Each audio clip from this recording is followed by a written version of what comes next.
All right, what's up, guys? Welcome back to That's the Angle, and I'm joined with photographer Sydney Claire. What's going on? Hey guys, how are you? If only they could respond, right? I know, I feel like I'm so awkward on these. I'm like, hey. Nah, it's all good. So let's just kind of get right into it. So I feel like we're all kind of like tired of talking about it. At the same time, we're not. But I feel like you're in like a super unique position. You are a creative in living in New York City, which is perhaps one of the biggest creative economies in the world, and you're dealing with the same thing we're all dealing with, but perhaps like on the biggest magnitude. Like what is life like for you right now? Like what's going on? Like how are you? It's pretty weird, I'm not gonna lie. Being in New York is I feel that New York already has this energy where people kind of push people around and they're just kind of like, did their day. And I feel Hmm. like this has made people really angry in New York. And I feel that it's also disheartening to watch New York kind of just shut down. A Hmm. lot of places, like restaurants close down and they open back up. But in New York, it's like a lot of restaurants, the shelf life restaurants have here is about like, 2 years sometimes. And Oh it's really yeah. hard to maintain a restaurant in New York, anyways. And a lot of restaurants are going to be closed when New York opens back up. And I'm kind of seeing like these restaurants and these establishments, these small businesses really just start to close. And I think that because the cost of living here is so high, the pause on everything it affects us like no other. You know what I mean? Because the bills don't stop in New York. My rent's still due. All Yeah. that stuff, and it's not $300.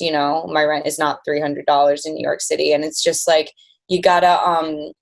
It's the stable. It's the trying to be stabilized while the heavy cost of New York is still here, but like everything is paused. I think is the hardest thing in New York. And like I said, I think small businesses. I have a ton of friends in sex work. Sex work is hit so hard right now. The strip clubs, everything. Like it's like everything is just really put on pause here, and a lot of people's livelihood is put on pause, and a livelihood that they might not even get back because the cost of Hmm. living is too high. And I think that's the That's scariest thing in New yeah. York. I mean, it's crazy. It's like first of all, I wish my rent was $300. That'd be amazing. I think right behind you guys here in DC. DC is Uh, expensive too, yeah, 100%. But there are it's parts of not. the country where, like Yeah, I have friends that live in New Haven, Connecticut. I'm from Connecticut, and they pay 300-400 bucks a month in rent. I have friends from Pittsburgh. They pay three, four the bucks a month in dream. rent. Oh my And god. no, but it's like, I think people forget that in New York, just to have a room, you need to pay like, 1,200 bucks, like right off the bat, like unless you're living in like a box, like, and Yeah, yeah, I always thought New York was really interesting though because I feel like every service-based industry, like restaurants and everything, has gotten hit. Hair salons, all those people, but you guys have the unique angle of having a huge creative culture, like Broadway and all, in the comedy shows and the theaters and all the photographers like yourself that live there. Like, how how crazy is that for you right now? Like, it's what's pretty that crazy. ecosystem looking like? I mean, I don't know. I feel like it depends on how you deal with it, right? I think that um I don't know. When this first happened, I was really shaken up. I had just like I was like my income was completely cut. I had had 5 grand in campaigns booked for the next month and they all got canceled. And like Oh my I god. don't know, it's just like, but at first I was like, this sucks, but then I had no money. And I have, it's hard for a creative to apply for unemployment and get unemployment. And, some of us haven't gotten our stimulus checks, whatever.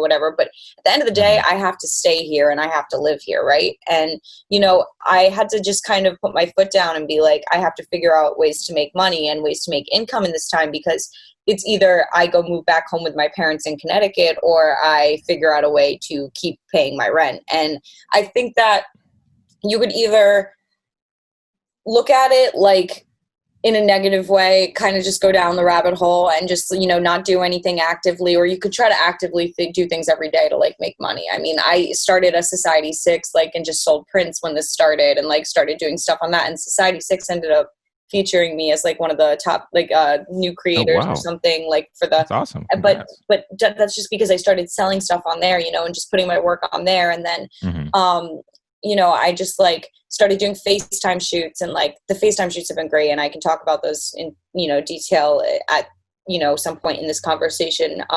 But the FaceTime shoots, like I had to figure out a way to shoot, it's, you can't sit around and like, be like, oh, well, I'm not making money. This just sucks. I have a lot of friends that are, DJs in New York, Oh, creatives in yeah. New York, whatever. I have a friend that's a DJ in New York, and he went and got a job as like a doorman at a nice building in Manhattan for the time. Because at the end of the day, if you want to stay here, like you can't sit and complain about it. You have to actively do things to like make yourself stay here. And yes, the creative climate here sucks right now. And yes, there's no money and there's no projects being done and everything is put on halt. So you can't just sit there. That's like saying, if you were in the tech industry and your industry got wiped out, what are you Hmm. going to do? Not go and move on to a different industry? Like, it's the same kind of thing where you just have to work with the times and you have to just find ways to mold yourself to the times, because and then that's what separates people right now that, are staying in New York and people that are moving out of New York, really. Yeah, and not to cut you off or anything, but yeah, that's so true. Is even here, I've seen so many people move back home at the beginning of all this, and at some point, I was like, are they making the right move? Like, oh, this can only be a few months, but now here we are 3 months later. I'm like, dang, like maybe they called it, but at the same time, unlike other industries, being in a creative industry as well, I'm a freelance photographer as well. Mhm. Um, it's a lot easier to make that call to be like, oh, let me just move back home and wait this one out. But then it's kind of like, I kind of feel like I would be letting myself down in a way. Exactly. And I think it depends on, what background you're from, what your home situation is. But I mean, personally, I can't go home. It's just not really something, it would be detrimental to me. It wouldn't help me. It would just really slow me down. And I've worked very hard the last 2 years after moving from Boston to get to where I am. And I have really climbed tooth and nail since moving to New York, with $300 in my bank account and no job. And I just Wow. like feel that I don't know. I can't give that up. I've worked way too hard to be where I am. I just, I'm from a town with 6,000 people in Connecticut. Like I cannot go back. Like I, the opportunities here and the things that I have gotten here, I could have never imagined where I'm from. You know what I mean? And that's like what I can't leave. So I'm just fighting. I'm just fighting to be here. And, it's fine. Everything's, I'm still here. I'm still like able to just make it by and everything. And when Hmm. this is over, I'm going to be where I still need to be. And that's what it comes down to. Exactly. It's like the people who stayed and remained resilient and just found a way, like your DJ friend who's door manning, or the girl who Exactly. started in OnlyFans just because of all this. It's like, no, it's like the easy way out is that easy way out of going home or whatever that thing is. But like planning like 10 toes down. I love that. I love that phrase. That, that like it says something about, I don't want to say things. I don't want to say character because I don't want to like judge people who've done that. But I think there's something to like being steady in what you're doing I and think everything. But yeah.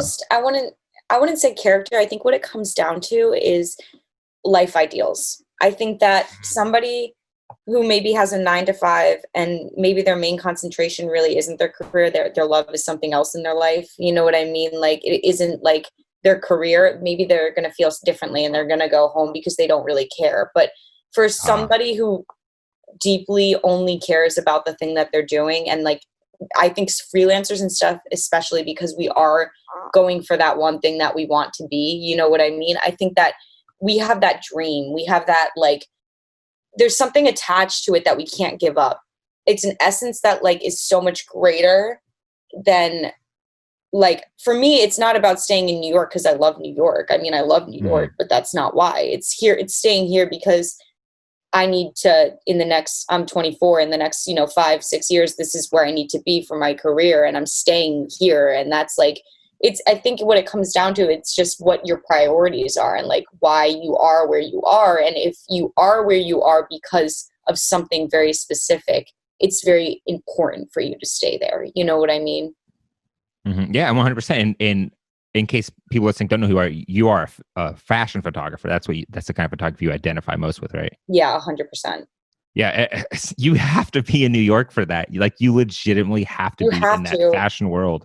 And I mean, like I've had debates, people, oh, when I first was moving from Boston, New York or LA, even that, LA is commercial. LA is a lot of lighting. LA is super loud, colorful. The style there is different. What comes out of LA is very different. New York, if you want to be a high fashion photographer and you want to shoot in those deep dark tones and you want to do couture and like runway and everything, like that is New York. And the essence of photography in that fashion sense, I don't really know how to describe it, but you know what I'm saying. That is New York. It's not LA. It's not Atlanta. It's not, you know, all these other places that people say that you can be a fashion photographer. It is New York or Milan or Paris. Like that's it. Like, yeah. And there's definitely reasons to why you move places, because you seek those certain things, because those opportunities are there. It's like New York's for fashion. LA, like you said, it's commercial. DC is, well, it's DC.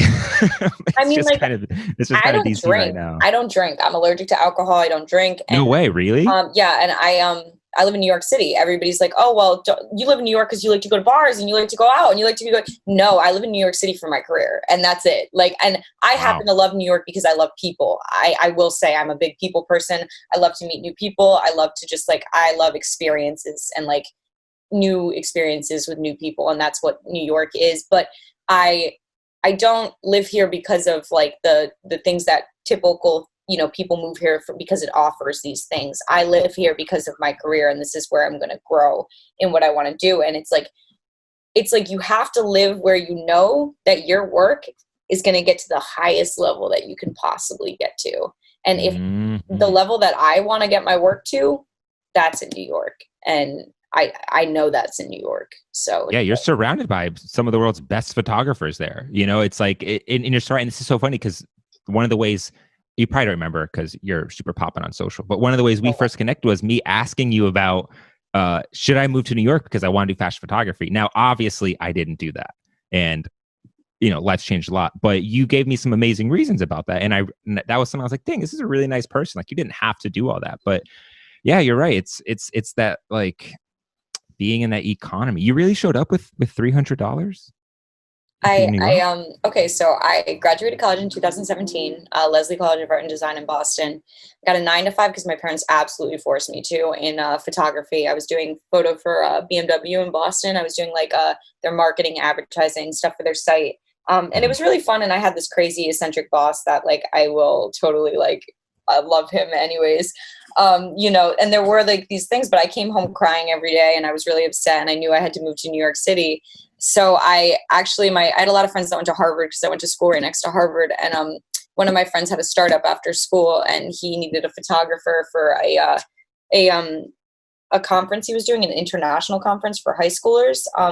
So that was for 2.5 weeks in South Korea. So I went to South Korea for 2.5 weeks, photographed this conference. Oh, wow. Everything was paid for. It was amazing.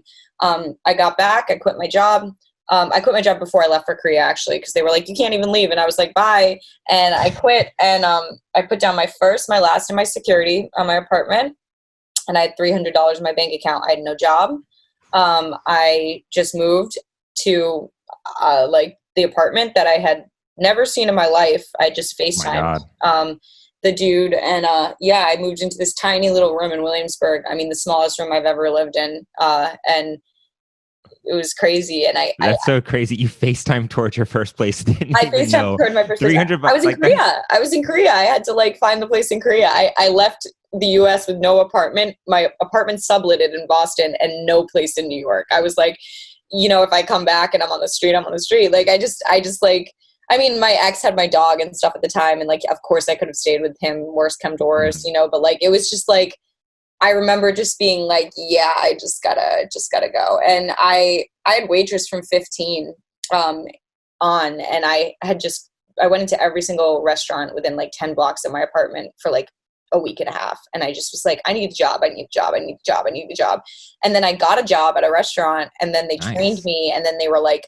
we actually don't need you. And I like didn't know the New York like restaurants and how they're just so like in and out, like don't give a shit. And I was so shaken up, but then I got another job and I worked at that place until they actually closed. Wow. But they ended up closing, which is a bummer. But I worked like 5 nights a week for like the first like 5-6 months of being here, just 5-6 nights a week at the restaurant. And I love that. I love like hearing that, like eating that shit because it's like you have to do that and you need that grit. You Like need to eat you the shit. can't, No, you I have to. was just having a conversation with one of my friends the other day, and they were just talking about moving, and I was like, you need to rip the fucking Band-Aid off. I was like, this is Oof. what it comes down to. Like, you could wait around your whole life for 5 years. Oh, I'm going to save more money. I'm going to save more money before I move to New York to get to my dream. I'm going to do this. I'm going to do that. Guess what? All that time's going to go by and that window's going to have been missed. Like, I moved here at, I think I was 22 when I moved here. Just turned 22.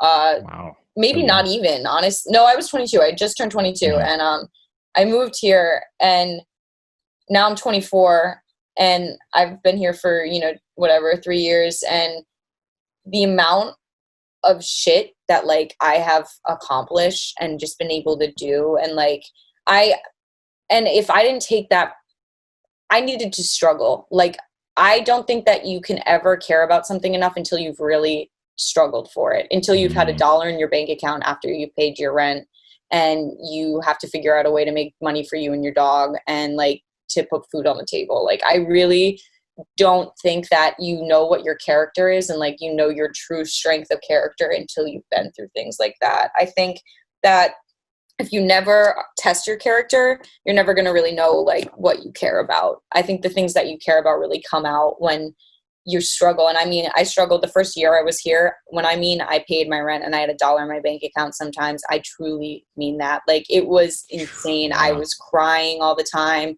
I was so stressed out. My ex and me had a great relationship. I ended up ruining our relationship because we were in a distance relationship, and I just was so miserable all the time, and it wasn't fair to him. And so like, I sacrificed a lot of things, and I sacrificed a lot of things when I moved here. Like, I have a lot of friends that are in relationships. Like, my ex and me have no problems. We're great friends. Like, we have a Mhm. beautiful relationship, but I had to move away from my career, and I understood that. Like, it's just little things like that. You have to really put yourself first, and you have to just like, you got to just do it.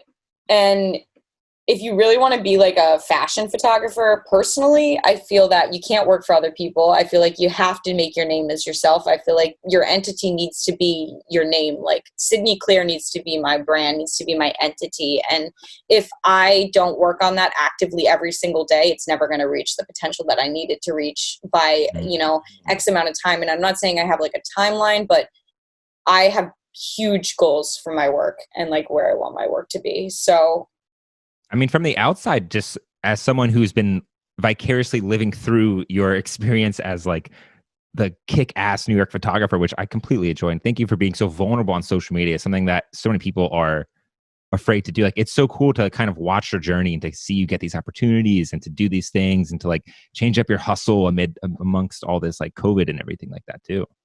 I think that Um, like, thank you so much, by the way. And I think that, yeah.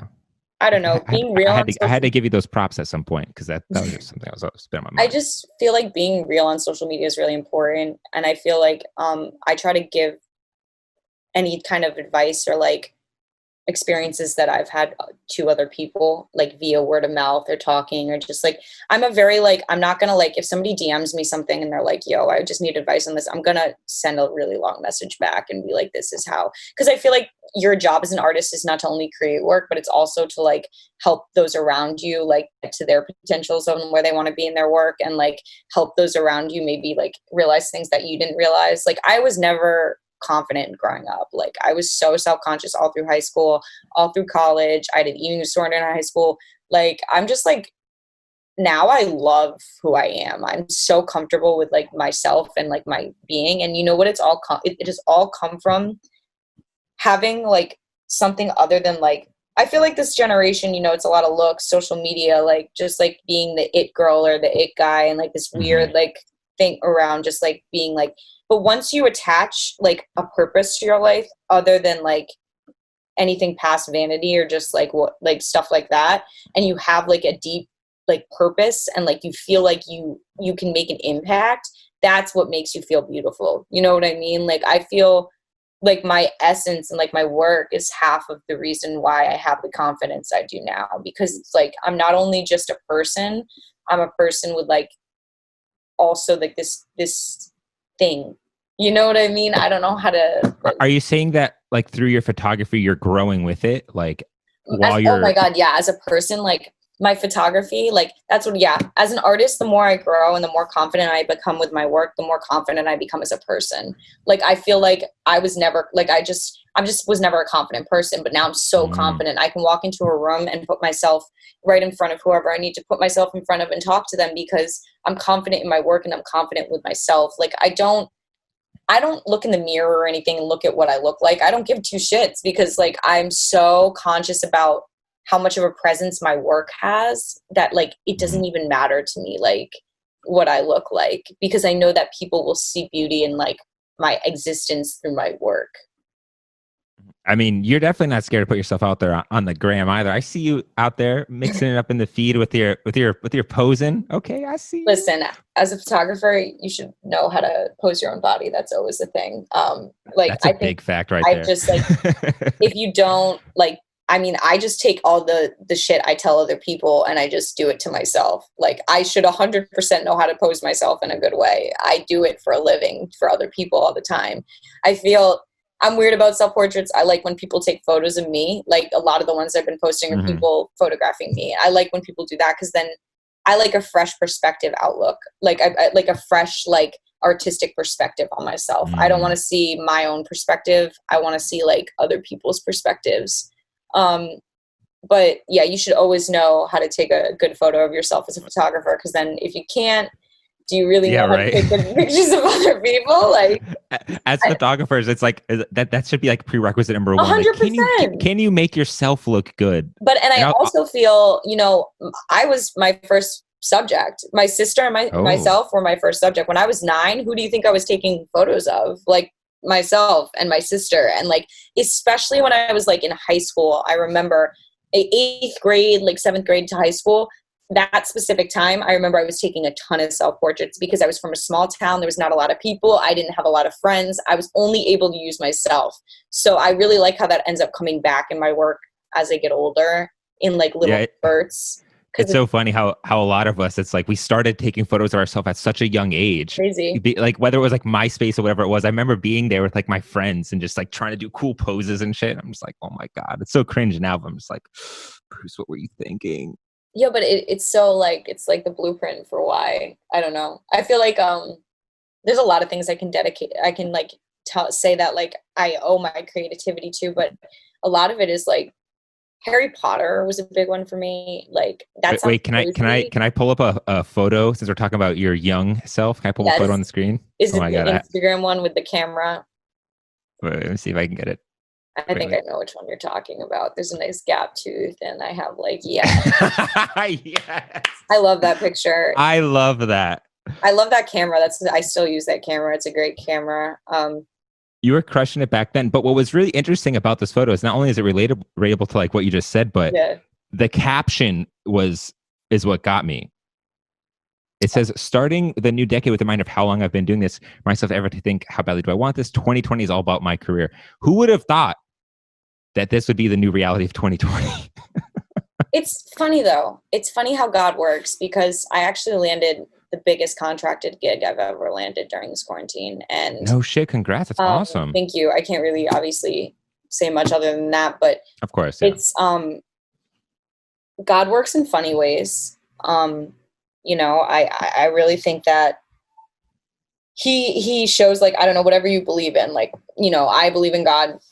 Whatever anybody else believes in, listen to this. You know, but whatever your like thought, like belief is with like kind of just like how life works, like it's going to show you things. Like it's going to show you things. Like I would never think that during a virus outbreak in New York City, the craziest place in the world to be, I would book my biggest contracted gig like to date. And it's with the biggest company I've ever worked with. And like, you know, it's just like, I cried for hours when I got this gig because like, I couldn't even believe it was reality. And I think Wow. that, you know, it's like little things like that really show you like, it's like, okay, yeah, it's hard right now, but like Sydney, you're in the right place. You know, you're in the right place and you're doing the right stuff. And I don't know, it's weird. It's weird. I feel I could never settle or anything like in my life because I have too many signs like that throughout my life. Like there's too many signs every day. And like, just like in my general, like just my biggest like life things have been these crazy signs that like I'm doing what I'm supposed to be doing. And like, it's supposed to be bigger than what I'm doing now. And it's just, I think you're right. Life definitely does give you signs that you're on the right path. You know, yeah. even when things are really hard like this, like life definitely has a way of just being like, look, like remain positive. I It's mean, like gonna work out for you. when I mean I had a mental breakdown, was crying, didn't know how I was going to stay in New York City, and like was like in a pillow in like my bed, like literally just like giving up the night before I got the call for the campaign. It was Damn. the wildest thing. And I got the call in the morning, and it was the craziest thing. I just remember being like, are you kidding? I remember saying the night before, like, God always finds a way for me. Like, he's going to find a way for me. Well, I cried. Like, I cried. I'm like tearing up thinking about it now, because it's just like, I don't know. And if you get signs like that, like from the universe or whatever you believe in, like, and you actively like don't go like towards those things that God's giving you, or whatever you believe in is giving you for those signs, like, you're missing out, because like it shows you time and time again, like, here it is, this is what you want. Like, it's really crazy. And to add on to that, I'd say that like out of all the photographers that I've been kind of watching during this whole kind of quarantine and pandemic, and just seeing how different people are adjusting to it and kind of shifting their focus, this whole FaceTime photo shoot has become really big. And I would say out of everyone I've been seeing, you have somehow like finessed, like you've just been doing so well at the FaceTime shoots. Like you've been crushing those. I think there's a lot with the FaceTime shoots that I can talk about, but I think what it comes down to is the first thing I want to talk about is like, when everybody started doing the FaceTime shoots, I heard a lot of photographers going, I don't want to do that. I'm going to wait till I can make real work, blah, blah, blah, blah, blah. It goes right back to what I was saying before. How are you going to make money if like you're not making any work? Like, if you can't work with the times and what you're given, like, to make work, you're not actually caring about your art. You're caring about other people, because like, I care about my art. I physically could not shoot for 3 months. I was dying. And until I figured out how to do the FaceTime shoots, I was miserable. When I figured out the FaceTime shoots, when I mean, I like literally instantly felt a rush of like, because I knew that I could shoot. It was crazy. The other thing I have to say about the FaceTime shoots is you're using this tiny screen. So, and you just have to like, it goes right back to everything I like to talk about when it doesn't fucking matter what you shoot with. I say it all the time. Do not ask me what I shoot with. It does not matter what you shoot with. The only thing that matters is your artistic vision and how you direct your subject. I'm the most directive person over these FaceTimes. I turn the reason why they're so high quality is because I turn the camera to the front facing camera and I make them turn it. They can't even see themselves the entire time. And I'm fully directing. You mean the back camera where it's like the higher quality? The higher quality camera. I'm making them turn it. The whole time they can't even see themselves. I'm directing the whole thing. The reason why mine come out like my photos is because I'm doing everything actively that I do in my photos to make the shot. You know what I mean? It's not even, and the subject can't even see themselves. And that's really important, because the subject seeing themselves, it brings it back to FaceTime. And as soon as you take the camera and you turn it and they have a lens pointing at themselves, it brings it back to a photo shoot. It's really weird. You're so right. Yeah. It's like, it's the same dynamic where they can't look at what you're shooting. They're just kind of resting on like what you have to say. And now, like, knowing that I'm using the front camera and you would look at all that work, you would have no idea that I was using the higher quality camera and that I was directing. But when I mean I'm being like, move to your left 2 inches, like bring your head up a little bit more. Like, it's like, but like I said, I troubleshooted the shit out of these. Like you saw the progression like on my Instagram from when I started shooting them with the phone. Yep, exactly. And then now this was the first one I saw. Yeah, it's the first one I did. And now they're starting to look like photo shoots, like actual just regular photo shoots with the digital manipulations and everything like that.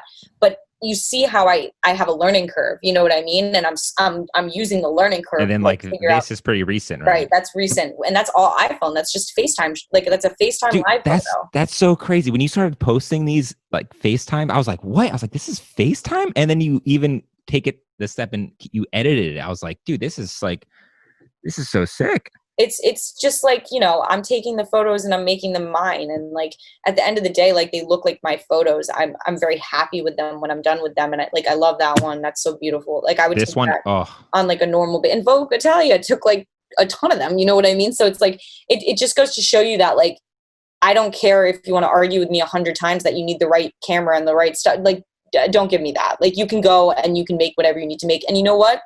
I've been doing these FaceTime shoots now for fun. Like my friend FaceTimed me the other day and she was like, I look really good. Like she just looked good. And I was like, let's do a shoot. And now I'm realizing, oh my God, in real life, I can do this anytime too. I can do this with people in Oh, different that's so countries, true. That's so that wow. I can't shoot with because they can't come to New York. You know, I did a shoot with a girl in Finland and I was like, this is amazing. I can do this on a regular basis.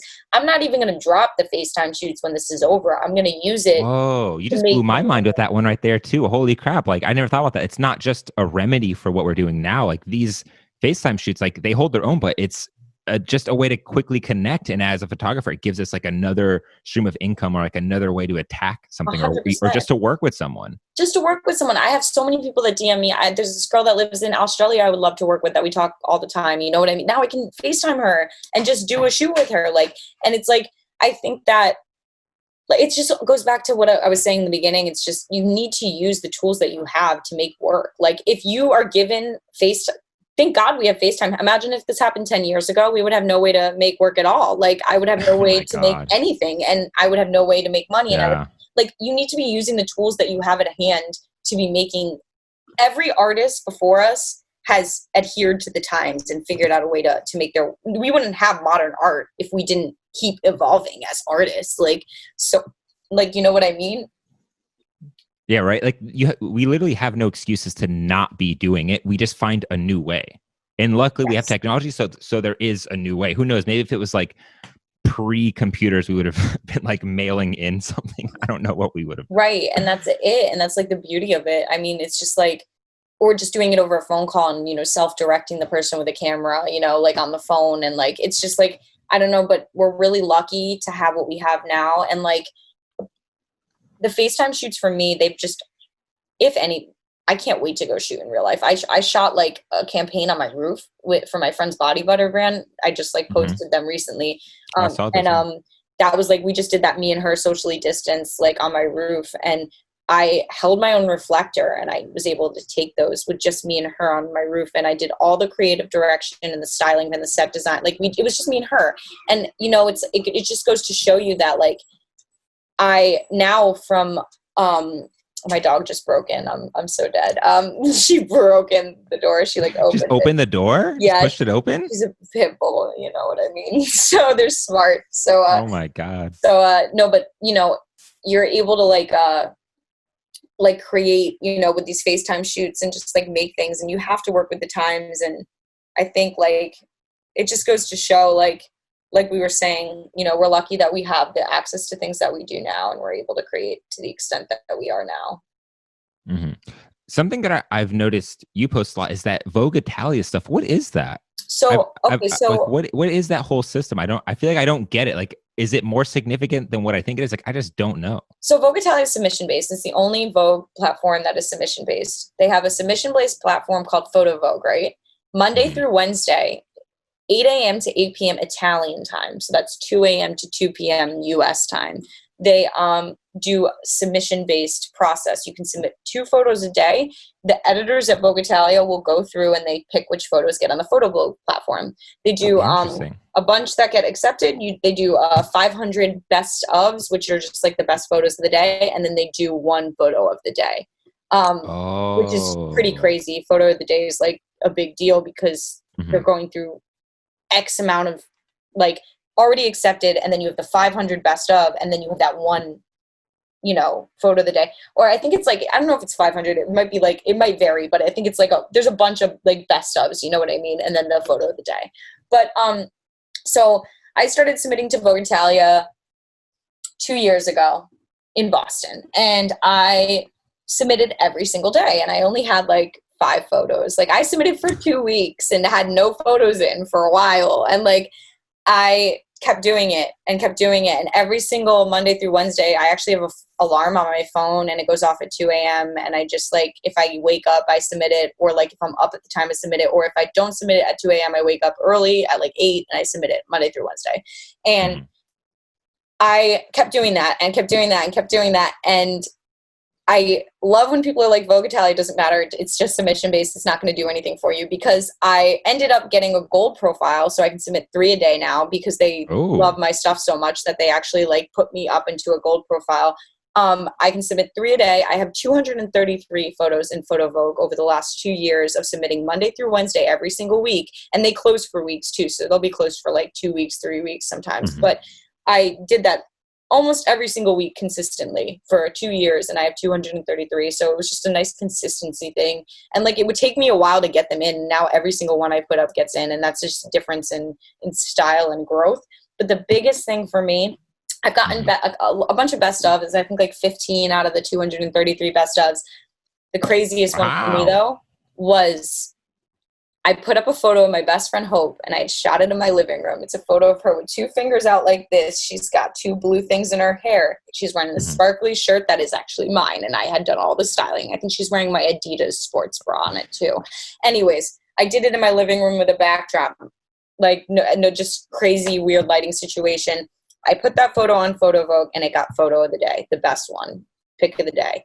And That is so awesome. Alicia Giovanno, the editor of Vogue Italia, posted my photo on her Instagram, and she had to type out my name in the caption.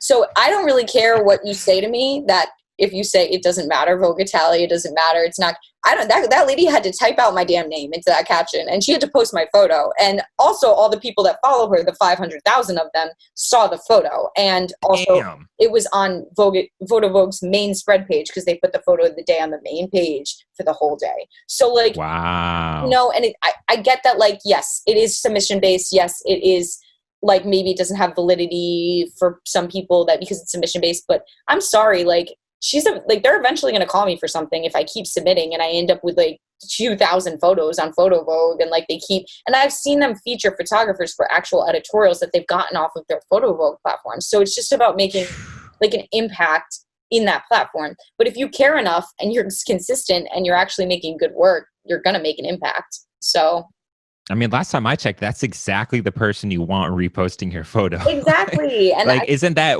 that's literally what a fashion photographer wants, is to be in Vogue. And the person who's doing it on the account side is reposting on her Instagram. That is it. Like, that's so cool. yeah. I'm glad you broke that down. I was always wondering about that, because I'm not gonna lie, I was skeptical. I was kind of like, what the hell is this? But I didn't realize all those nuances of the Photo Vogue and the general, and then like the tight selections. And I just feel, like I said, yeah, you can argue and say it's submission based and it has no validity. But, at the end of the day, she had to post my photo with my name. And, I still have a gold profile, and they know that I exist, and like they're consistently, accepting my work. And it's like, I don't know. I think that you can't have like that attitude towards anything. You have to do everything as you can as a creative to get your work out. Like, I do everything consistently, and like I think it's about how you do it too. A lot of people say with Instagram, they're like, oh, I wait till 5 to post, or 2. I'm like, what are you talking about? Put your work out that you care about whenever the fuck you want to put it out on your Instagram, because you need that to be a constant stream that's updated of your work. Like, I don't want to hear that you have to you can't mess with your algorithm or your page. Everybody always says Oh my God. Everyone is so caught up on these little little niche things things. about Like, Instagram, and it's so annoying. it's not a thing. Like, I hate when people say, oh, the aesthetic of my page, and they're like, how do you get such a nice aesthetic? And I'm like, I post all my fucking work, and I don't care, and I don't pay attention, and it ends up looking like my aesthetic because my work has an aesthetic. Like, it's like, if you have an aesthetic and if you have a style, you just need to post your work, because it's gonna all be there if you go through my feed. There's a color scheme, like a very specific color scheme when you go through my There feed. is. And that is all from me just posting my work, and I don't even plan out which ones to put next to each other. None of that. I'm just like, boom, boom, boom, boom. And I find that when I am working the best and I'm making the best work, everything on my Instagram looks the best and the color scheme looks the best, because I'm in my best state of mind as a creative, and my That's style is such the most. that's such a healthier way to handle Instagram, because you're right, people get so caught up, how's my feed aesthetic? Oh, this portrait's not going to look good next to this landscape, but the tones aren't matching. Who It's like, fucking cares? how many times has someone called you back, hey, we really want to pay you for this gig because the layout of your Instagram is just so good. Okay, at the end of the day, think about it. When everything comes back, who are you posting for if you're asking those questions? You're not posting for yourself. You're not posting your work to just put your work out. If you look at Instagram, Twitter, Facebook, whatever the fuck, as a creative, as just a way to get your work in front of more people. And I think I have a special perspective, I grew up with 6,000 people in my hometown. So for me, I Get am more very followers in your appreciative. hometown. I do. I have a lot more followers than people in my hometown. And for me, I'm very appreciative of that. The fact that I can get my work out to that many people for a long time, that was not a reality. I did not know how to do that. So if you use it in the way that you're just getting it out to people you can't get it out to, like when this campaign that I'm doing comes out, it's going to drop to 20 million people on social media. No Wow. more than that. I'm sorry, like 50 million, like literally like 50 million people are probably going to see this. So I could never get my workout to 50 million people on my own. So I will 100% accredit Instagram, social media for that stuff. But you have to use it as just a platform to get your workout. And the more you take away, I only follow creatives I'm inspired by. I only follow like art, just art. I've actually unfollowed like a lot of people I know and people from my high school just because I don't need to see that stuff at the end of the day. Like Yeah. if you It's taking up just, space in your mind. and it's not personal, it's nothing, it's just okay, I need to have this as a platform where like come on, I am inspired and I post work. And once you put it down to those three things and that's it, I hate DMs. Even I really hate DMs. People are like, you don't answer your DMs. I'm like, well, I have 67 requests and I get about like 40 DMs a day, so what do you think I'm gonna like be able to go through all this like an email?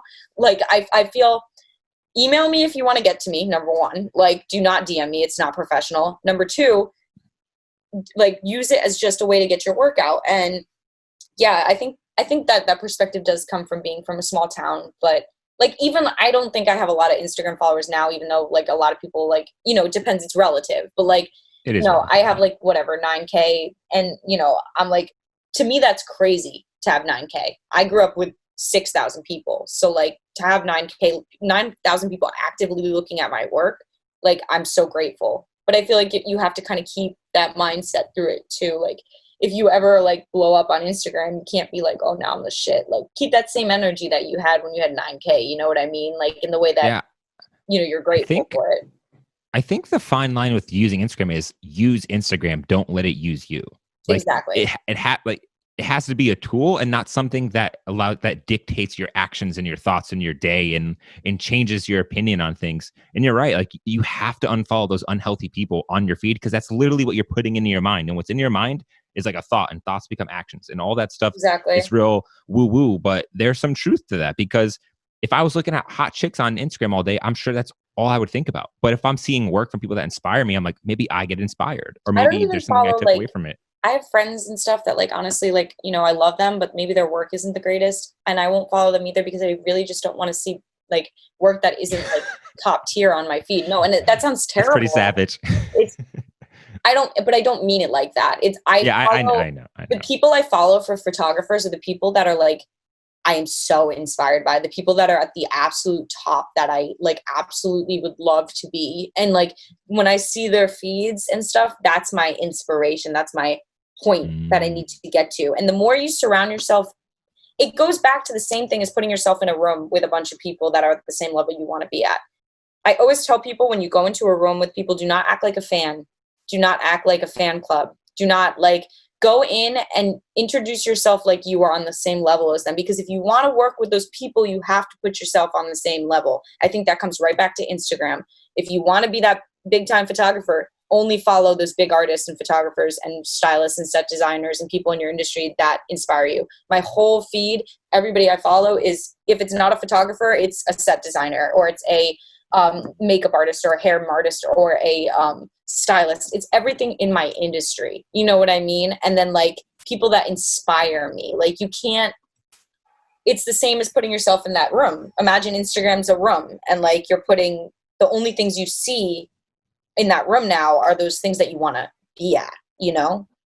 yeah, and not only that, it's you're probably interacting with those people. So it's like, why would you waste your time interacting with people who aren't the people you want to be in that room with? It's like you might end up interacting with someone who's operating on like a lower level than you, but if you by default are interacting with that photographer, that designer, that stylist, you're now in their head. You're now in their mind. They see those comments. They see those Right. likes. Like, And I don't mean like I follow a lot of my friends that maybe like their work isn't super advanced or anything, but I think what it comes down to is I really pay attention to content. If you're my friend but all mm, you shoot is naked girls, I'm unfollowing you. I'm sorry, like I don't want to see that on my feed all the time. I think it's just like it's what you're.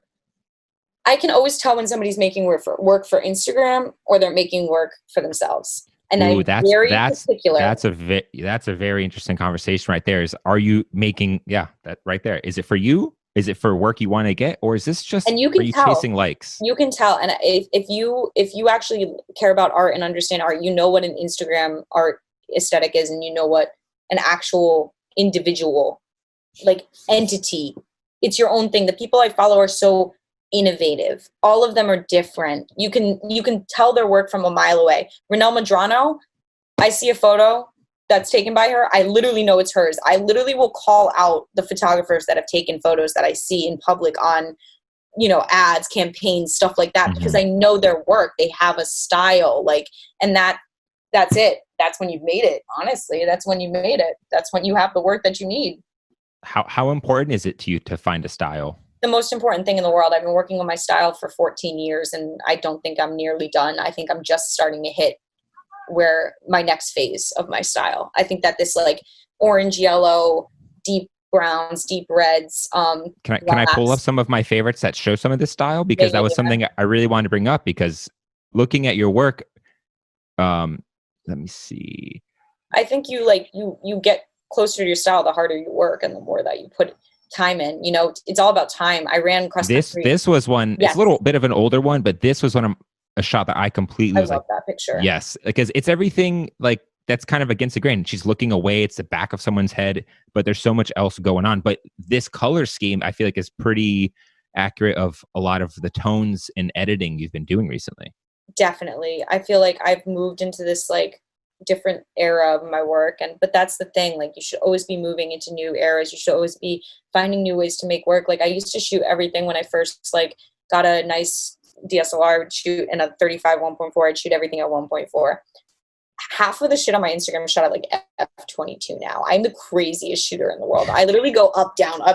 And I'm lucky because I've had a camera in my hand for so long. I don't have to really look at the camera, but I like that I don't look at it. I break all the rules photographically, like, but I'm so comfortable in my style and what I like that I know that if I break all those rules, I'm going to get what I want. And I think that that's really when you start to break those rules and you start to get what you want, not what the book says, not what the photography almanac, like, little book says that says to put your f-stop at blah blah blah. When you Rule start of actually, thirds. yes, All that stuff. exactly. But, like, when you start to actually, like, say, no, I actually shoot my stuff at f22. I shoot a lot of my city fashion images, like, when I'm back in the real world. Like, you notice how a lot of my fashion stuff, when somebody's far away, everything's in focus in the back. Like, everything's like you see the whole scene, everything, because I'm shooting at f22 and I know that's what I like. Like, it's just, like, weird things like that, or, like, those hand shots that I always do with the hands in focus. Like, I'm at, like, f22 for those too. Like, it's just, like, little things. And I still come down to f1.42 still. And I hate talking about tech, but I'm not thinking about my tech at all when I'm shooting. I'm not like, oh, the optimal thing is 2.8 at da, da, da. Like, I am literally a psychopath. That's not what you should be thinking about when you're shooting. If No, you're thinking about, like, what your camera's doing, you've already lost. It's not about that. It's not about that. I always tell people that my favorite shoots and the way that I shoot, my biggest thing, the reason why I get the photos like that I do in the moments that I do and everything, is because the subject forgets about the camera. Me and the subject are not thinking about the camera.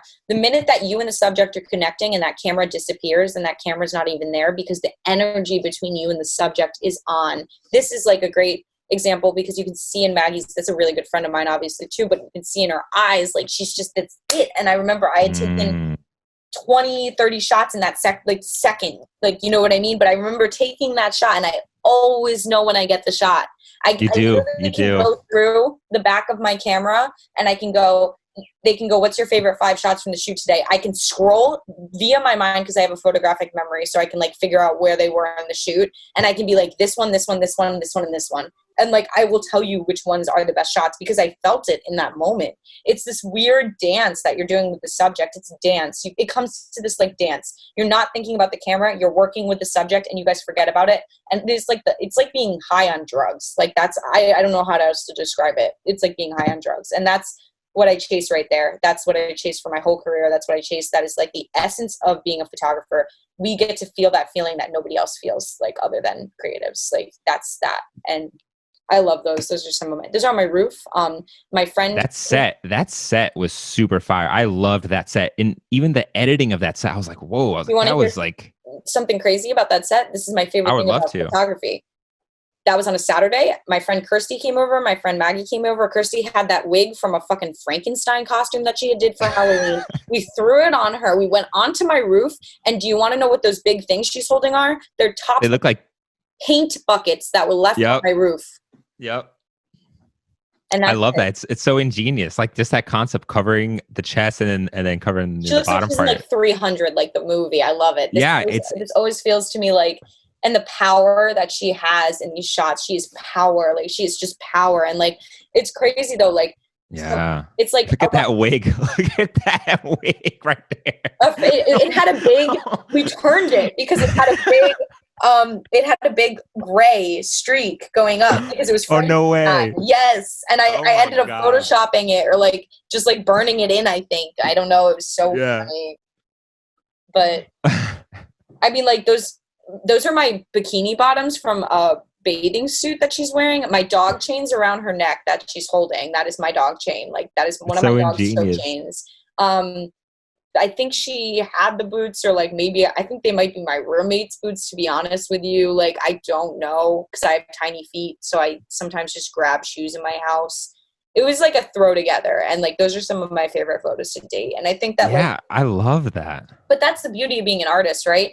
Half the stuff, like I've taken some beautiful campaigns that I've gotten paid a boatload of money for that I absolutely love and they're my favorite work. But like I've also taken some beautiful shots that are in my favorite work that are just like free and it was just me and my friends on a roof. Like the beauty of being an artist is like the specification shouldn't matter, like how much you're getting paid, like blah, blah, blah, blah, blah, blah, blah, blah, blah. It's just how you feel and how that shot came out. So like some of my favorite photos are worth more to me than any other photo that I have that maybe I got paid like 7-8 times the amount for because I just love that photo and like that's worth to me. Like it's just that moment. I don't know, like Cynthia. Like even that set we were just talking about. Like, I love the ingenuity there. It's like you had the idea and you just brought it all together, and you would never guess that it was just thrown together a Halloween wig. Like it's just, and you turned it into something else. Like that's the beauty of it. You have to do things for yourself as an artist, and I feel like okay, like Cynthia is my favorite story ever. I met a woman, she was in her mid-70s. She came into a restaurant I worked at in Dumbo. I was like, I love your look so much. I would love to take photos of you. We talked for 2 months about it. She had never modeled in her life. She had worked at Lenox Hill Hospital as a nurse for 42 years and had just recently retired. And she was so beautiful. There's just something about her. And like, I loved her like essence. I just remember being like, her essence is just so beautiful. And we ended up working it out. After 2 months, I put together hair, makeup, everything. And I rented a studio on my birthday and paid for the studio myself on my birthday for Cynthia just to do this shoot because I wanted to do this shoot for myself. That was my birthday present to myself. I rented a studio to shoot an older woman I had met in a restaurant because I wanted to style her and put makeup on her and do like, and we shot photos and we put her in all this high fashion stuff. And the photos got on Vogue Italia and she was so happy. And I'll never forget the moment that she called me and she said, Sydney, you've inspired my entire life and I want to be a model now. And like, you inspired like me at 75 years old to like just start a new career. And like, I don't know, like and we're really good friends. We get dinner. Like once this is over, like we're going to like get dinner again and just hang out. And like, I have this amazing 75-year-old friend that has amazing perspectives that are so much greater than my 24-year-old self. And like, I don't know. I remember I did the shoot with her and she said she really wanted a model. And I had a sleepwear brand hit me up for a campaign a couple months later, and they said that they needed an older woman in the campaign, and I booked her for the campaign. And I shot a campaign with Cynthia as the model, and she got paid and got a check from the company and was on their website. And like, love that. And the fact that like I had done that for her, and like that one, just me asking her to take photos had opened a whole new door for her, like career wise at 72, like that. What kind of price can you put on that? Like, I can't put a price on that. That $200 that I spent on that studio that day, that means nothing to me. That means absolutely nothing to me. I don't even care. Like, I was in negative for that shoot. I was negative 200 for that shoot. Why the fuck do I care? Every single person showed up, makeup, hair, all to do that just because of me. They wanted to do it for her. Like I didn't pay anybody. It was collaborative. Like everybody showed up. They knew I was covering the studio and they showed up on their own dime, on their own accord, and we're like, I'm gonna come do this. And that moment, Cynthia's relationship and that was the most important moment to me in my entire photographic career. And it changed. That was like hands down, like the crazy, like it was the most meaningful moment for me in my career. And just, It's definitely testament to shooting for yourself, like creating work that is personal and creating work that means something to you, because it's those gigs that really connect with other people, make them want to hire you, make them want to work with you more. It's like you didn't have to pay that $200 on your birthday. Like all of that I can be never seen had as to a ask major Cynthia. burden. I never had to Yeah. ask Cynthia. She came into my restaurant. I could have not said anything. I could have just looked at her and been like, okay, what do you want to eat? Mm-hmm. I'm not even supposed to do that. Like, I don't work at restaurants anymore, but when I worked at restaurants, I was not supposed to give people my information, not supposed to tell them. I would do it all the time. Zoe Kravitz came in and I gave her my shit on written, my website and my email on a waitressing pad. Hell page. yeah. And I said, here you go. Because at the end of the day, when I show up to shoot her for Vogue in 5 years for the cover, like, because like I'm shooting her for like, something, and she's like, you look really familiar. I'm going to be like, I was the girl that gave you my information on a waitressing pad in Dumbo. And like, I just want people to know that, like, that's that putting yourself on the same level again. It's just like, you are not anything less than the people that you want to be or you want to work with. You're on the same level as them. And if you respect your work as much as you do, and like you put your work out, like you respect it at the level that they're at, they will respect you on that level as well. You said something I thought was really interesting. You talked about like capturing the essence of someone, and looking at your work, you seem to like work with models who aren't generically like the craziest, most beautiful models, but you work with these kinds of, I don't want to say alternative because that seems offensive, but we'll just say alternative models, but you seem to really capture them in a way that is like their feminine essence. Like you seem to capture like the women sort of like view in like a really nice way. I feel it comes down, I'm a female photographer. I dealt with being a woman, just like, I feel like as a female photographer, I have a certain duty to just kind of like put the photos out that I want women to exist like, you know what I mean? Like I have like that power as a woman to like, and I feel like a lot of females that have worked with me, they say like they feel so much more comfortable because I'm a female and I'm not trying to be creepy and everything. And that sucks that like, that's the general like vibe, because at the end of the day, like you should just be making art to make art. And I feel like because I'm a female and because I want them to like, I'm at that same, I love to feel powerful. I want to make women around me feel powerful. So I'm projecting that energy when I'm shooting. You know what I mean? I'm like, let me use like this to like, it's like our voice, like to like just kind of, I don't know. I love making people look powerful. I love it. I know I like to like feel like, and I feel it during the shoot. Everybody always says to me, like after they shoot with me, that they feel really good about themselves. And that's like really important to me. It's not about the images. It's about how you make the person feel. And when you make the person feel how you should make them feel, you get the images you want, Mm-hmm. I'm not gonna, I definitely do feel like as a woman photographer, you have a kind of advantage when it comes to working with female subjects than as a male photographer does. I feel like it just depends on how you do it. I think that if you can be a male photographer but there is that special female energy that I get. And that's why I do shoot a lot of women. And that's why a lot of women are my subject, because we do connect on that level. I think it's that equal empowerment, they don't feel like they're being subjected on the lens. And I don't feel like I'm being subjected as a woman because I'm photographing them the way I would want to be photographed. You know what I mean? Like in that powerful kind of just like essence, I think that it's just really like, that's what it comes down to in a way. Like, it's just like, I know plenty of male photographers that are great and amazing. Just don't be a creep. Like, just don't use your power like as an abuse. Like, remember that the biggest thing as a photographer, and women can do this too, I'm not saying it's just men. As a photographer, you are making people feel vulnerable. You need to be responsible with that vulnerability, and you need to be like respectful of that vulnerability, and like you need to like just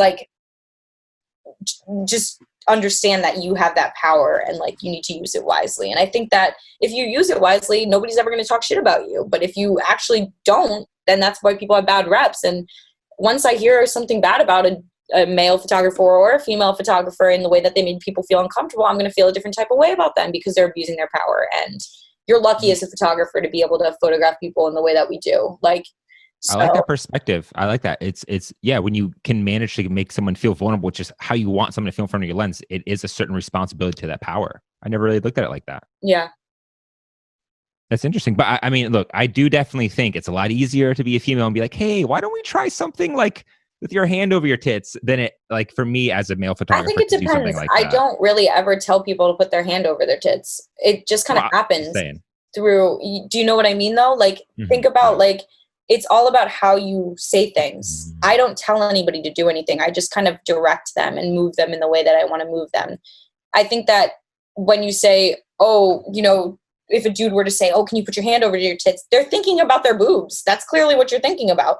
When I shoot nudes, I don't really look at the person's body. I kind of just look at their face and the connection with them. And like what we get is ends up being very beautiful and like very like whatever because they feel comfortable. That's what it comes down to. It's really just about like you shouldn't as if you're not objectifying a woman's body, you won't have to tell them anything because you're not objectifying it. Who cares if you like a boob is showing because it's just anatomy, you know what I mean? And you shouldn't feel the need to tell somebody. You should just like work them through it in the way that you want to pose them differently, but maybe just not say it outright. You know what I mean? That's like where I feel like that There's a way of, to address something or say something. yeah, exactly. Exactly. 100%. So you said that you like 2 years ago you moved from Connecticut to New York. Now, what has your perspective changed as far as like your thoughts about what New York would be and what you are and where you are now? Like, has your perspective on being a fashion photographer changed a lot? Like, is it a lot different than you thought it would be? Is it Stop. different in a bad way? Is it different in a good way? I'm just kind of, what are your thoughts on that? I think that well, okay, so I grew up in Connecticut and then I moved to Boston for school, but Boston's very closed-minded. It's just kind of like it's still like regressed in a lot of ways and it's just different and there's no artistic community. So I felt like it was just still kind of like but when I moved to New York, I don't really know what it is to be a fashion photographer. I couldn't even tell you that right now, to be honest with you, because it's just so complex. There's so many things. There's so many levels of like what it is to just do what you do. And I guess if anything, the one thing that it's taught me is like there's no linear way to do things, and like everybody's gonna have different ways of getting to their goals and like where they want to be. Like personally, I know I can't work a 9 to 5. I like to put all my time towards my work, and like I like to just like I know that I get the most progress artistically when I'm just putting my all in my work 100% of the time. So it's like, I think that I've definitely had learning curves since I moved here. Like, I think like in the beginning, I just kind of shoved my work at people and my work was not that good when I moved here. And now I wish I could just like redo some of the meetings I did when I first moved here. Cause I feel like when I moved here, it was like big, bright, starry eyed. I would go into like, I had a meeting with Vogue and I had a meeting with the junior photo editor. And like, I remember going in there and I just was so thankful to be there that like, I feel like I got kind of lost in the fact that I was there versus now I would go in and have a strong presence and be like, this is my work. I'm a boss bitch. And like, I'm grateful to be here, but I'm supposed to be here kind of thing. You know what I mean? But I think that comes with growth and that comes with growing from work. And I'm not mad that I went into Vogue when I first moved here. Like I moved here August of 2017. I had my meeting in December and I'm not mad that I just marched in there. And, I got that meeting for myself and I got a lot of the meetings that I did get when I moved here for myself.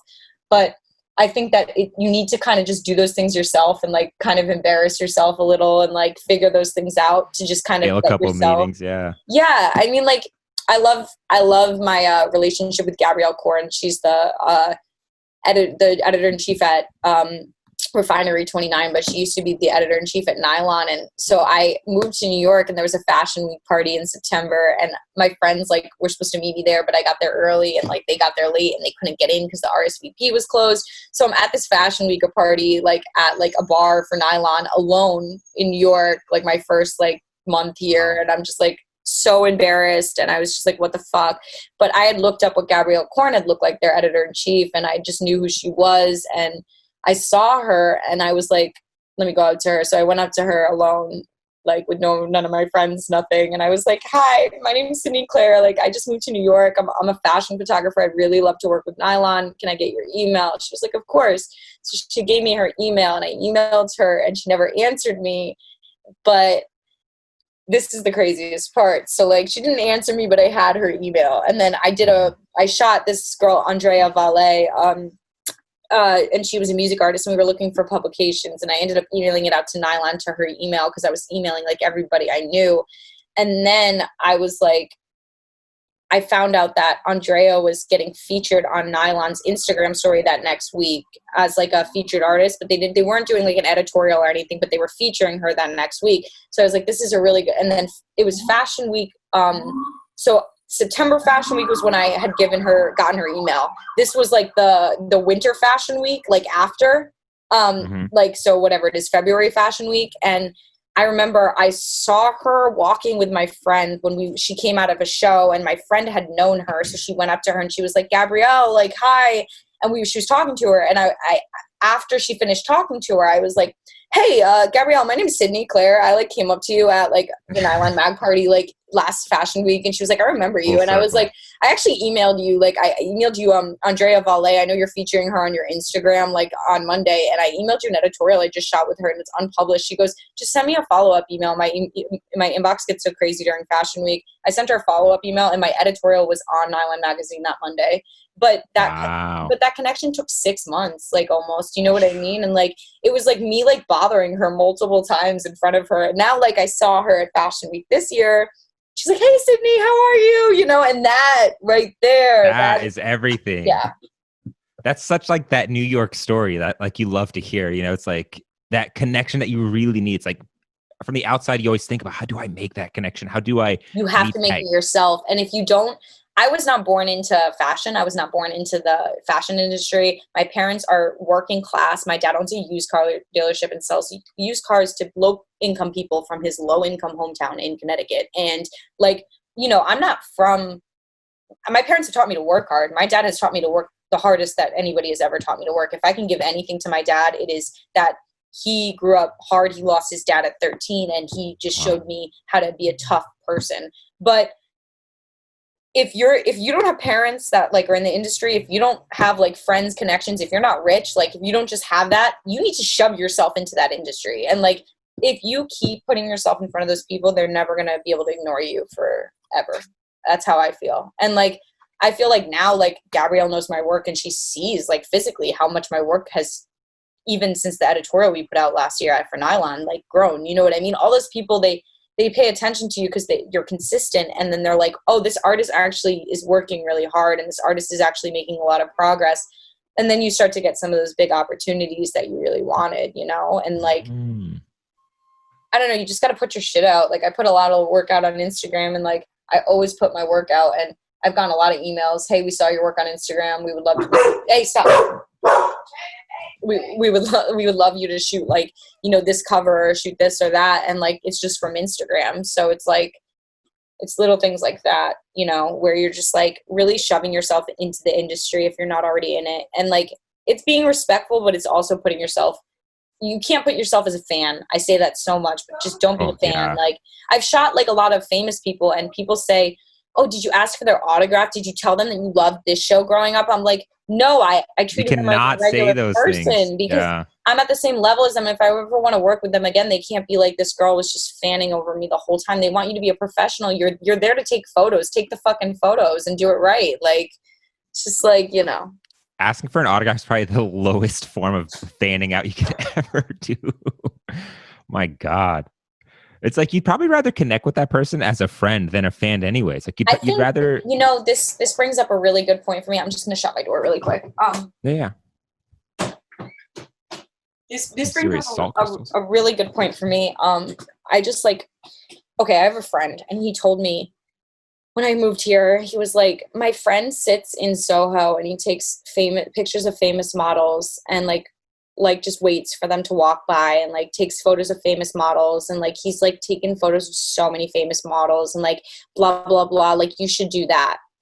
And I said something very specific to him, and I'll never forget this conversation, because he was definitely a little shaken up when I said this, because I was like, yeah, like he's shooting all these famous models, but like how many of these models has he worked with after the fact and actually made work he cares about off the street? And he went, oh, wait a minute, he hasn't made any. And I said, yeah, exactly. It's like, if you approach like a fan and you just take that photo there and that's it, you're not going to get that end photo that you want for the cover of the magazine. It's about developing lasting relationships in the way that you put yourself on the same level and you say, I want to make something eventually with you. And then you actually make that thing. And that's when you're making the level of work you need to make. But if you sit on the street and you just stop famous models, I'd love to know how many of those models you've worked with for an editorial after. That's some weird paparazzi kind of shit. Like, that's like weird, annoying paparazzi. Like, I'm sure they're flattered in the moment, but they're probably just like, whatever, whoever that guy is. Exactly. But what if you came up and I give people my cards? I always give people my cards. I give famous people my cards. I give regular people my cards, but my cards have a photo of mine on the front. And let me see if I can find one. I just ran out. I think there might be one in my desk. When I went to Fashion Week, I went through all of them. But my cards basically, I can't find one. My cards basically, they have like a photo on the front, like the two girls in the sky. You know which one I'm talking about. It's like two girls and they're like this, and there's like the sky, and it's just one of my signature photos. And it's got my photo, and then it's just got my name on the back, and then my email and my website. And I can't even tell you how many people have reached out to me. Yes, I can't even tell you how many people have reached out to me via just giving me their business card, my business card, because I don't force them. I don't force it at all. When I stop somebody, I stop people in a normal New York City day-to-day basis, probably like I stop 2-3 people a week on the train, like in the street, whatever.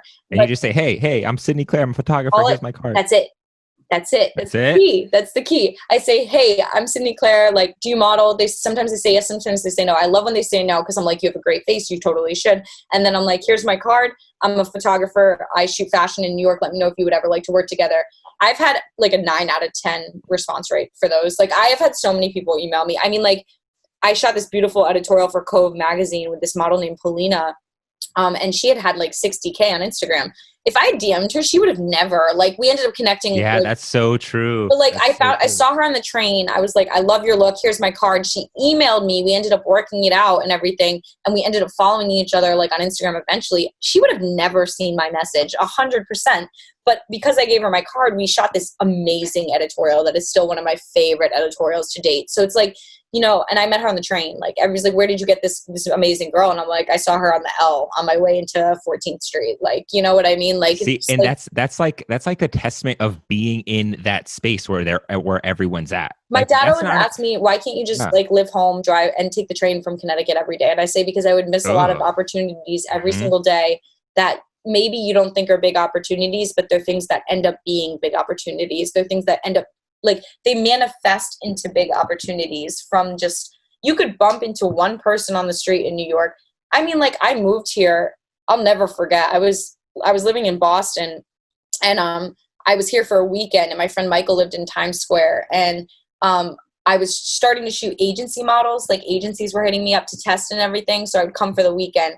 And I was in Times Square. It was 2 p.m. on a Saturday. That's got to be literally the biggest fucking corner in the country at 2 p.m. on a Saturday. And some dude walked up to me, and he goes, I had 3,000 Instagram followers in Boston. And he goes, are you Sydney Claire? I love your work. Like, I follow you on Instagram. And he walked away. And he just walked away.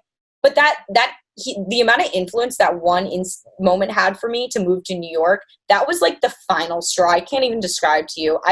Everybody says, why you moved to New York? I said, this dude came up to me in Times Square one day and just like really, it just like, it put the nail on the head. I just said, you know what, if somebody can recognize my work in Times Square and I only have 3,000 Instagram followers, I'm doing something right. And if I move here, like, it's gonna get better. So I think that those are the moments that, like, in New York you need, and like those are the moments that really define you as an artist. And like I said, I wouldn't even live in New York if I didn't bump into somebody that told me that they knew who I was in New York. So, like, you think so? You think you would? I don't know. I kind of feel like you still would have moved there. I would have moved here, but that made me quit my job.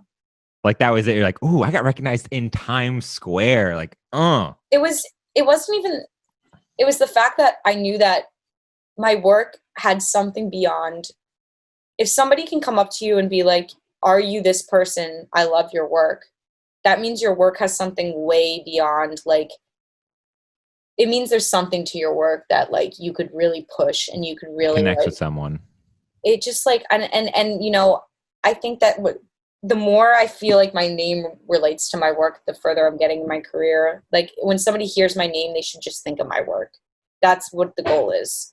Think of the golden tones. Hear your name, and just think about your work.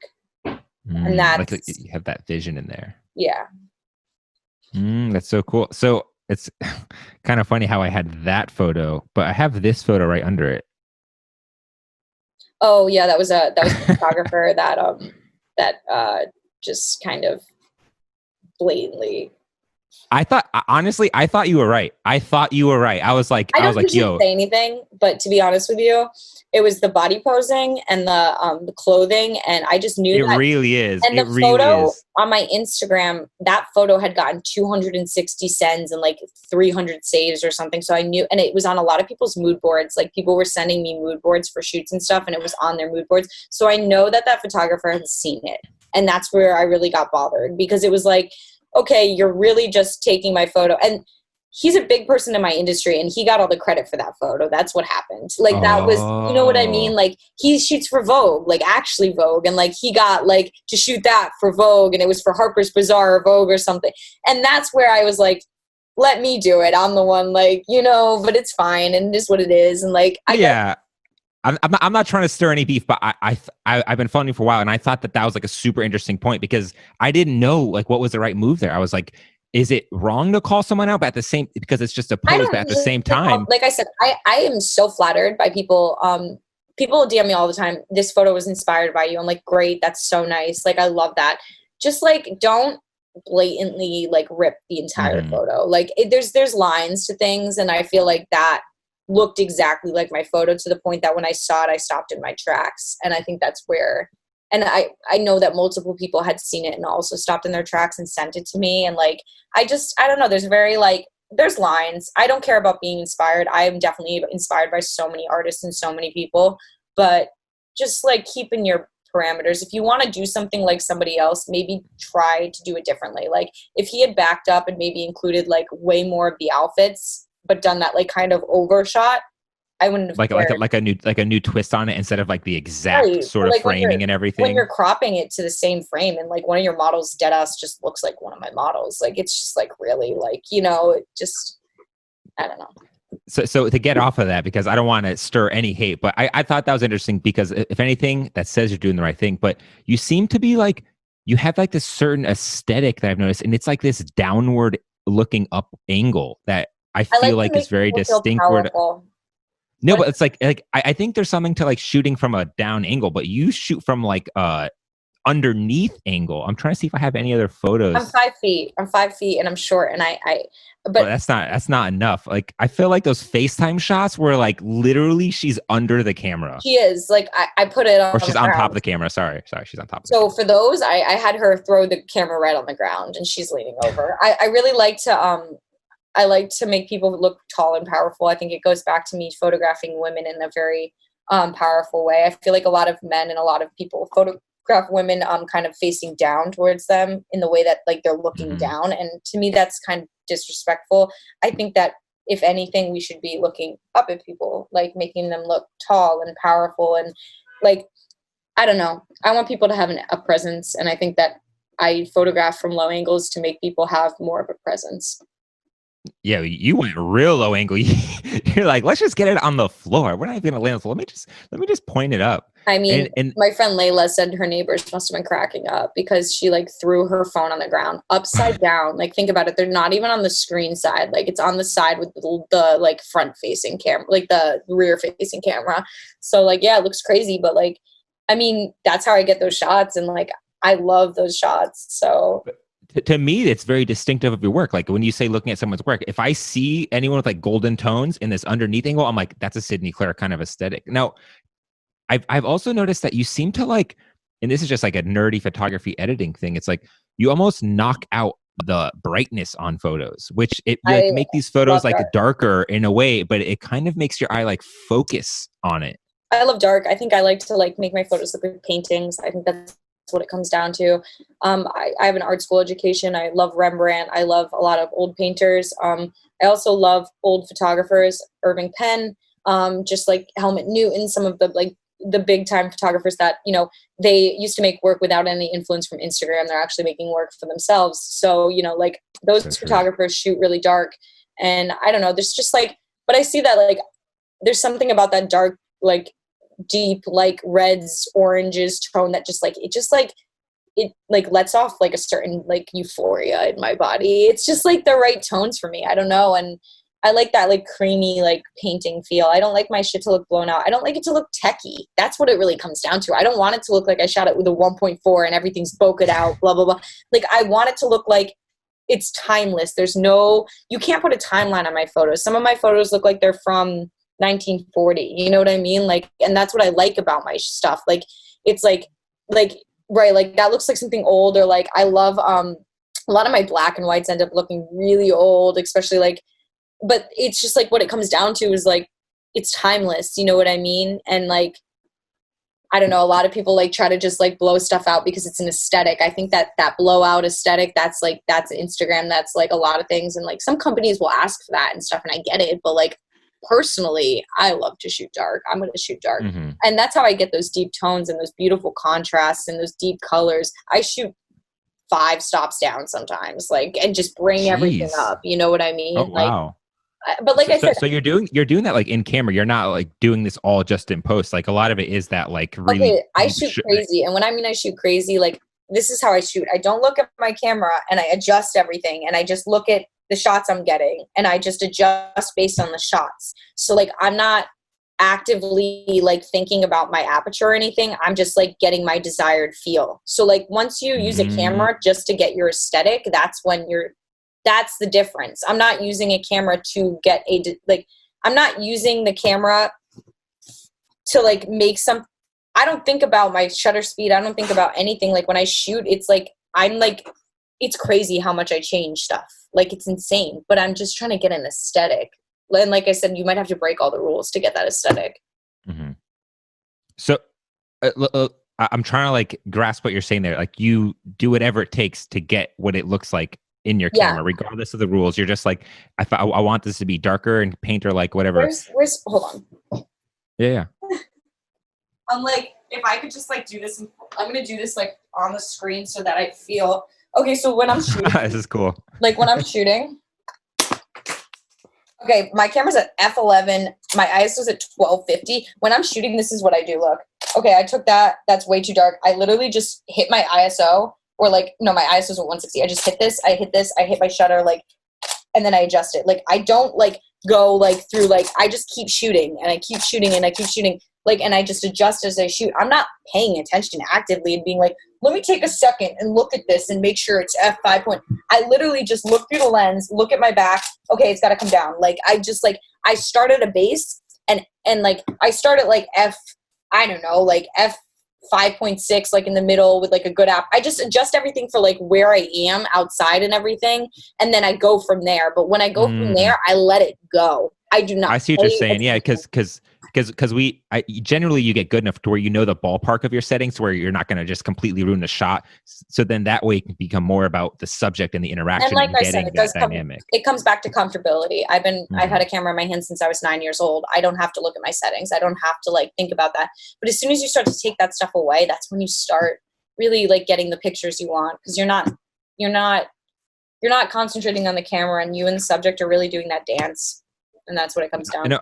I couldn't agree more, because now these days, whenever I shoot for myself, I shoot strictly film. And a dirty little secret about that is that I shoot it on automatic, because what I've realized is that it lets me connect more with the subject. I'm not sitting there worrying about it, because the last thing I want to do is mess up a film frame. But then now I'm taking my time on each shot, and I'm sitting there like, oh, I'm like, you know what? Maybe that wasn't it. Let's try something different. Like I'll completely not take a shot for a couple minutes just because it didn't feel right or something wasn't clicking. But when you do get it and your whole roll of film is like all bangers, you're like, there we go. It's just like, exactly. And I think like, it's just, yeah, like I said, it's not photography is not about the camera, the gear, the lens, the whatever newest thing you could shoot. I shoot with my point and shoot 4 megapixel from when I was 9 all the time. That one in that photo. I shoot with that constantly, and I get beautiful photos with it. What it really comes down to is just having a strong artistic vision and being able to articulate how you feel as a creative and what you see as a creative visually via camera. It's the same as a painter using a paintbrush and putting something down on a canvas. You're just using a different tool. So when it's just the tool to make the thing and not the whole thing, that's when. Have you seen what TikTok photographers are doing? Have you paid any attention to that? Mm-mm. Oh my God. Let me just blow your mind for a second. These TikTok photographers, there's the most famous photographer on TikTok. I completely forget his name about it right now, but basically what he does, and I guess this was pre quarantine stuff, Mm-hmm. he would walk up to random attractive girls and ask them to model for him right there on the spot. And then he would like do some sort of weird Instagram portrait photographer thing where it's like she's holding like two fans and it's just her face. And then he edits the crap out of it to where she like doesn't have a pore. But like that's like the TikTok photographer thing, is like this sort of like I weird mean, kind I of. just ignore it. I ignore it all, to be honest with you, because at the end of the day, this is what it comes down to. These things are going to fade. All of these things are going to fade. In 40 years, I'm still going to be taking pictures and I'm still going to be a photographer no matter how cool it is anymore. Like, that's what it really comes down to. It's just like, you could sit and you could bitch about all this over editing, this stupid Instagram aesthetic, but what is it going to do for you? Keep working on your own shit and just make that longevity in your own career, because at the end of the day, I don't take photos for Instagram. I take photos because I love to take photos, and I've been doing it since I was like before double digits in age, and it's my dream of my career. Like, so like if in 5 years from now, the next big thing is video and everybody is doing cool video shit on the internet, I'm still going to The be taking dances. my pictures with my film cameras and my digital and my little, like, whatevers, because I care about my art. And I think that that's really what it comes down to. I don't pay attention to that stuff because that's not even on my mind. On my mind is, how am I going to get my work to where I want to be, so that 30 years from now I can look back and be like, this is exactly what I wanted my life to be like. Like, that's it. Like, that's what it comes down to. Well, it's different because you're a purebred photographer. Like this is what you're like called to do. There's so many people who became photographers purely because of Instagram gratification, purely because of a platform. And the same thing with TikTok. There's people becoming dancers now purely because, oh, I did a couple dances and now I have 20,000 followers. Maybe I should dance for a living. And it's just like, how many people have been fooled by social media into thinking I that they should be don't doing something or I they're not? don't have any hate towards people picking up new hobbies. I don't care. Like, Yeah, yeah. I I'm love not when trying to say that. no, but this is what I love that point, and this is what I want to say to that. I want to say that what it really comes down to is, if every single app got deleted tomorrow and you had to wake up in the morning and you had to do the thing that you've been doing for everybody else, would you really want to do it? Ooh. Who is right? That's a great question. If Instagram got deleted today, would you still be a photographer tomorrow? It's like, Right. I know I would. I would keep doing my shit the same that I'm doing it now. There would be nothing different. Maybe less people would be able to see it, and I'd be bummed out because it's not going to reach people to the extent that it is with social media, but I'm still going to find ways to do it. Like, that's really what it comes down to. I mean, like, and like I said, there's a difference between hobbies and like fully loving something and like making. And that's why I don't, people are like, oh, well, I have a bunch of Instagram followers, but I can't book huge fashion campaigns and I don't know what's going on. They need to hire me for the cover of Vogue because I have all these followers on Instagram. That's not what it's about. It's not about that. I know people that shoot for Vogue that have 300 Instagram followers who don't even have an Instagram at all. They're just amazing photographers. It's just like, what it comes down to is like, that stuff doesn't matter. It's short term. The long term is like making connections in your career and your work. mm-hmm. So what are you looking towards now? Now that it kind of feels like we're getting near the tail end, or at least getting closer to the tail end of all this quarantine and stuff. Like, where are you shifting your focus to now? So my lease is up June 15th. I'm leaving. I got a 1 bedroom with an extra room. I'm going to make it a studio. It's got a skylight. It's like the best apartment ever. And I have like this beautiful skylight like studio. I mean, my friend's going to move in for a little and then into that room. And then eventually I'm going to take it over. My biggest goals right now are just to kind of get a working studio at my house. I really want that. I want something to be able to just like work in all the time. It's a separate room. So like I can put my dog in my bedroom and then like have clients over and just like be in my studio. You know what I mean? And like that to me is like something really great. But I really want to, once this campaign comes out, I want to book more stuff that are like this campaign. Like now that I've booked something at the level that I booked at, like for this Mm-hmm. campaign that I'm doing, I know that I can do it. I know that I see like where I can get to. And I think that like, it's just a new level. And once everything comes out, I really am excited to see what it does for me in the way that I've never had that many people see my work. So I'm just That's going to be such a moment. It's like, it feels like that's raising the bar for you. Like that's kind of like the next level in a sense. June 1st. June 1st. And I don't know. I got a taste of like it because somebody in the campaign like mentioned something on Instagram and they had a lot of followers, and I got like, not that it matters, but like just having that many people see my work. Like I said, being from 6,000 people, like a town with 6,000 people, I've just never imagined like that many people looking at my stuff. And I've, I've had a hard time doing it on my own, getting my stuff out and everything. And I'm really grateful for this opportunity because I feel when I do finally start to get my work on those big platforms and like have that many people look at my work, like some of the stuff I've really been working towards is going to come from me. Like, I think that's really, I mean, I'm just excited. I'm just excited to be, and I'm always just going to work hard and stay here and make sure that I'm always progressing. Like there's always, once I hit a goal, there's just another goal behind it that I'm going to hit after, it's just about always growing, and there's really no limit to like how great you can get. Is there some sort of like apple in the sky goal for you? Like, is there that like this one concrete goal, or like what is? I want to like make it as a photographer. I want people to call me to shoot Nordstrom campaigns or Calvin Klein campaigns, and I want them to be like, we need a Sydney Claire shot campaign, like, and we need to call her, like, because she's the one. Like, I just really want, I want my photos to like be at the level that I want them to be at. But not only that, I think that the first thing I'm going to do is when I finally like get the notoriety I want and everything, like I'm going to write a book about how to be a normal person and get into the art world. So like, I'm not even kidding. And I'm going to tell everybody every single thing I did in New York just to make money and stay here. And just like my struggle from coming from a town with 6,000 people with parents that aren't in creatives and are very like working class and stuff like that. I feel like there's a lot of people that associate that struggle and like it definitely like that struggle resonates with them, but they have no idea how to get from point A to point B. And I didn't even know how to get to point A from point B, but I think telling people my story and like actually showing them that this is how you can do it, like it'll give people hope to like get to that level. And then the second thing, like I've always wanted to teach, like I actually before Corona hit, I was going to start teaching art classes at a local high school in Manhattan, just like as a sub, like photo classes. But for me, I love telling like the younger generations kind of like how to go about things and like helping the younger generations. Like I know my parents weren't super supportive of like art careers when I was a kid. So like I would love to have a mentor like that, like a teacher or something that like was able to tell me like kind of how to do it. And I think I want to like teach in the long run. Like I would love to be a professor at a university, like doing photo and really like shaping these kids that are going to be the next big photographers, and really like, I know like, I don't know. There's just a certain type of like rigor it takes as like a regular person to get to where you want to be, like to that level. And I think that people really need to know kind of how that struggle is and how to get there. And I really just want to like educate people and like share. Cause like at the end of the day, like if I died and like I didn't share it or educate anybody, like, you're dying and you're making work for yourself and that's it. But if you're helping people actively and you're shaping people's careers, you're like, how your work is going so much further than just you know what I mean? And I think that's really, that's something I've been thinking about a lot lately, honestly. 24 and thinking about how you're going to write a book.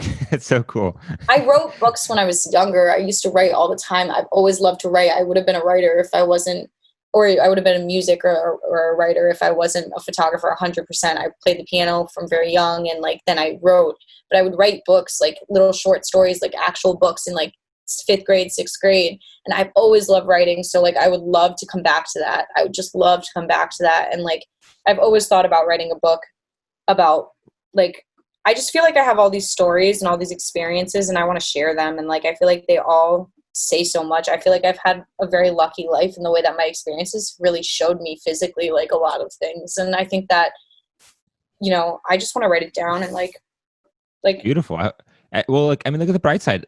If for some reason you go outside today and you get hit by a car, in your last dying breath, you could think, I at least went on That's the Angle and shared it. I mean, in a sense, you're sharing it now too. It's like up until this point, you've shared it. Like sitting here, it's like I'm listening to like, wow, this is remarkable. Jesus. I mean, I always say like, if I were to die tomorrow, like obviously, please Lord no, like but it's like I would be really happy with my life, and maybe I'm not like, I don't have a ton of money in my bank account or anything, but like I'm so rich in experiences already, and I'm 24 years old. I can't even imagine like when I'm like 35 or 48 or 54, like all of these, like I can't even imagine like how many experiences I'm going to have and like what a beautiful perspective on life I'm going to have just because I want to like take in everything around me and I just want to absorb everything around me. And I feel that if you live in a very absorbent life, like I love not working a 9 to 5 because I absorb so much every day in New York City. And like, that's worth so much more to me than like having a stable salary because like I'm so rich in experiences. Like,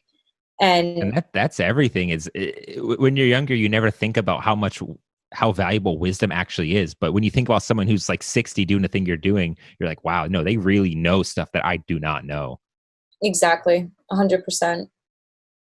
That's so cool. Well, Sydney, I feel like this is a good natural kind of wrapping point for us. I'm sorry I But talked your ear off for so long. I told you I'm very bad about talking. I like to just.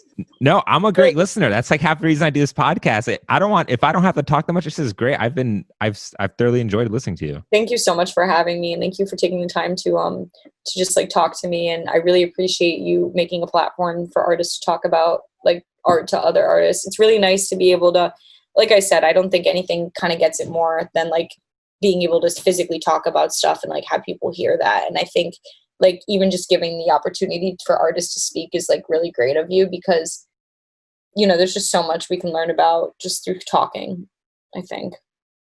And just other people's perspectives and viewpoints that you just wouldn't have thought about it from that angle or from that side. It's just so enriching. I feel so like lucky that people like you agree to come on the show because I'm just like, oh yes, I know I'm going to learn something today.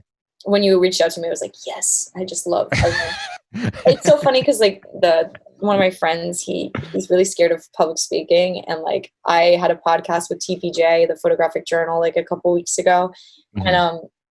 I was at his house before and he dropped me off like 5 minutes before my interview and he was like, I would be shitting bricks and I would need like 3 hours. And I'm like, I actually just love to talk. And like, I love to just like I like got on my computer and I was like, hey, like, let's do this. And it was like an hour podcast and I'm just blabbing. And he was just like, I don't understand. And I'm like, I just love to talk. I don't know, but That's awesome. That's awesome. Well, I'm going to hit the unrecord button, but for everyone listening, please check out her Instagram. If you want to get in touch with her, clearly email her. Do not send her DM. you can DM me, but just like, really, if it's about booking a shoot, just please email me, please, Lord. All right, guys. Well, that's it. That's the angle. Peace out. Let me hit the